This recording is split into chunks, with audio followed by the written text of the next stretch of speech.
You're listening to Horse Radio Network, part of the Equine Network family.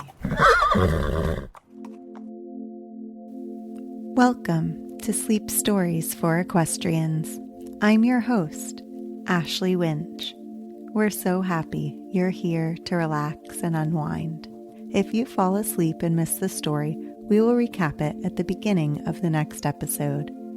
We've also selected and edited these stories for ultimate relaxation, removing any stressful bits without affecting the story's integrity, so you can focus on drifting off to sleep.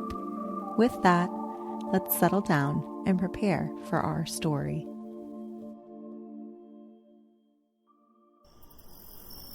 The gates are closed, the horses sleep, the day's work done, the chores complete. Now let us rest, our bodies and minds. Drift off to sleep and close your eyes. It's time for us to turn down for the night. Now let's breathe in, breathe out, and turn off the light. One more time. Breathe out, breathe in. Now, let us begin. On the last episode of Sleep Stories for Equestrians, Cricket saved the day when a tiger escaped his holding pen. Let's continue the story.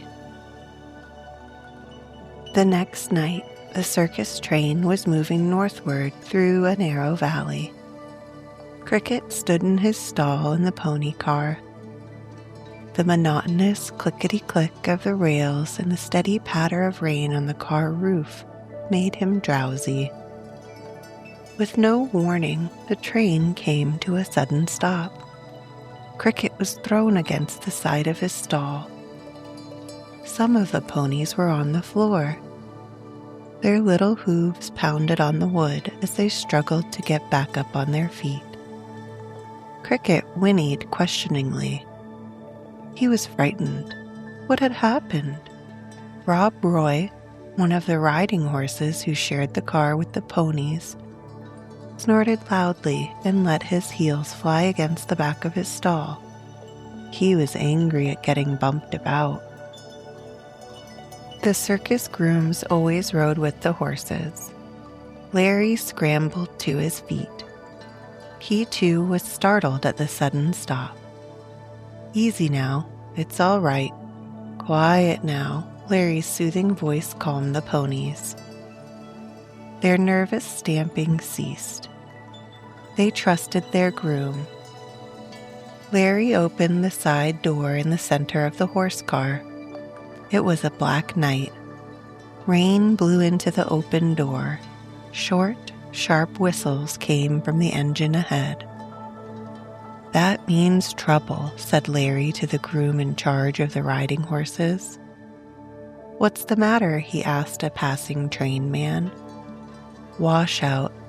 The bridge is gone," called the train man as he hurried by. The horse boss stopped as he was passing the door. "We can't get across the river here, Larry, so we are backing to a siding, about a mile back. From there, we'll take to the road. The conductor got word that there is a bridge upstream that is still holding, and we've got to get across. Get the ponies ready to leave, and the horses too. Put on their blankets. It's still raining." The horse boss made his way alongside the cars. The train backed slowly to the siding. In the flickering, uncertain light of flares, the cars were quickly unloaded. The workhorses, trained to pull the wagons, were already on the other side of the river. Luckily, the elephants were trained for just such emergencies. They were hitched to the wagons. Men on horseback carried flares and rode ahead to light the way. Cricket kept close to Larry. As the procession of circus wagons and animals drew nearer the river, the mud in the road grew deeper. It took all the strength of the elephants to move the heavy wagons. The rain poured down harder and harder. The ponies and horses were wet and splashed with mud. Old Mom stopped when she came to the bridge. Cricket stopped too. He could hear the rushing flood waters of the river below. He looked at Mom. His big friend just rocked back and forth. She paid no attention to the shouts of the drivers. The horse boss coaxed and swore.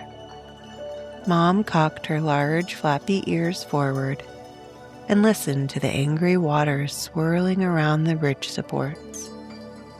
Then she rocked some more. "Come on, Mom, we've got to get across the bridge." "It's all right, come along," the elephant keeper pleaded with Mom, but the elephant refused to budge. The horse boss scratched his head. He had to get all the animals across the river. Unless Mom, their leader, went across, none of the elephants would move from that spot. "Mom is awful fond of Cricket and trusts his judgment. Maybe she will follow him across," suggested Larry. "All right, Larry, lead Cricket across. And hurry. That bridge is safe now, but the river is rising very fast." The horse boss rode onto the bridge. Some of the riders with flares were already on the other side. "Come on, Cricket," Larry led the way. Cricket stepped gingerly onto the bridge. It seemed safe. He looked at the horses walking ahead. They showed no alarm. Cricket whinnied to Mom as he started across the bridge. Mom grumbled to herself, but she wouldn't move. Halfway across the bridge, Cricket called again to his big friend. The bridge was all right. Why didn't Mom follow him across? He stopped and neighed loudly. Mom trumpeted an answer. Then she put her head down and pulled with all her strength to start the wagon rolling. Slowly, with the greatest caution, Mom dragged the first wagon over the bridge. One by one, the circus wagons crossed the flooded river safely. The horse boss stopped to speak to Cricket. "Well, if it hadn't been for you, little fellow, we'd still be standing in the mud on the other side of the river." He patted Cricket's inquiring nose.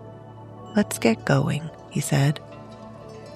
All through the night, the elephants hauled and pushed the heavy wagons over roads that almost disappeared at times under the rushing rivulets of water. Cricket was wet and muddy and tired as the weary procession came to the circus lot. The animal tents were already up, and Cricket was glad to be rubbed dry and given a warm blanket. The rain ceased during the morning, and a strong, fresh wind blew the clouds away. The mud-spattered wagons were washed with clean, fresh water. The warm sun put new life into the tired animals.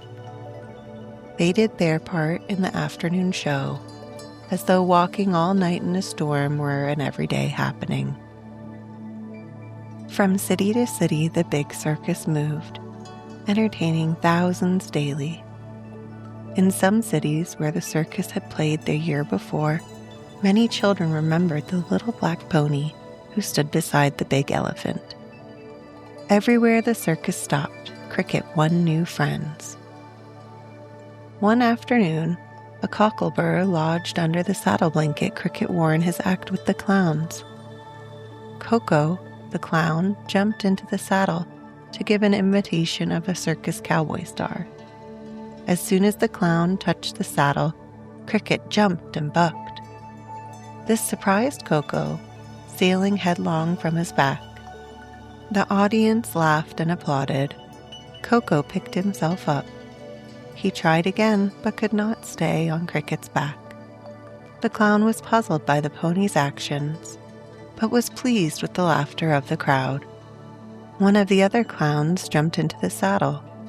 He too was thrown. Cricket almost stood on his head when any rider touched his back. It was only at the close of the show, in the stable, that Larry found the cocklebur. "No wonder you bucked today, Cricket. I don't know how that burr got under your blanket, but it won't happen again." Everyone talked about the funny little bucking pony. The horse boss came to speak to Captain John. "Cricket was a great success today. If you can train him to do a bucking act with the clowns, we'll make him a feature attraction." This meant extra work for the clowns as well as for Cricket and Captain John. It took time and patience to teach the little pony the new trick. Cricket had a gentle disposition and no reason to buck unless something hurt him. After weeks of training, Cricket learned to buck when he was directed. He liked the new game. Now he wore a special blanket in the grand parade. His name, Cricket, showed in big gold letters on both sides. Large colored posters of the little bucking pony were pasted on the billboards. Prizes offered to any child who could ride the world's smallest bucking bronco. Cricket was now one of the leading attractions of the circus. Thank you for joining us tonight on Sleep Stories for Equestrians. Allow this gentle music to carry you off to dreamland.